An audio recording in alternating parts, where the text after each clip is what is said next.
乡亲大家平安。今仔日是新历的7月初9，旧历的6月初7，礼拜二。国民党的总统初选，今仔日是民调的第2天。郭台铭甲朱立伦拢来推出政见。郭台铭讲要用100亿成立身心障碍保险公司，朱立伦是打算要来推动人工生囝甲女性冻卵的补助。另外有风声。 讲民进党部分的人士企图要干扰国民党的初选，所以拢是帮韩国瑜咧诱票。朱立伦讲，这是绿营咧操作，要灌票给上好应付的人。郭台铭嘛，甲箭头指向民进党，讲蔡英文安怎对付赖清德，就会安怎对付国民党。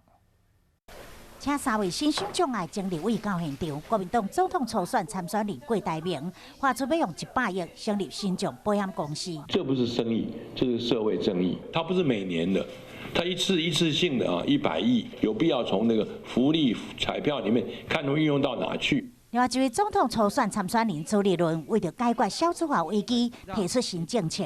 人工生殖能够把握生育的机会，我也提出来，具体我们应该是针对。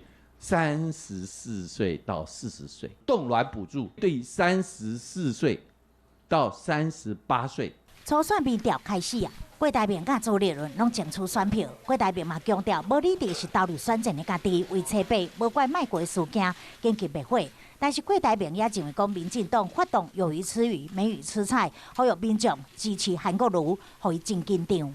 如果讲他以前对付赖清德怎么对付，就等于对付国民党的，包括民进党的朋友们，不要被他的这些做法、这些提出呼吁来迷惑了。一定是希望国民党出来的候选人是最好打的，所以是绿营在灌票的一个策略了，从来不会说想灌给朱立伦，因为他们都知道朱立伦是最难打的。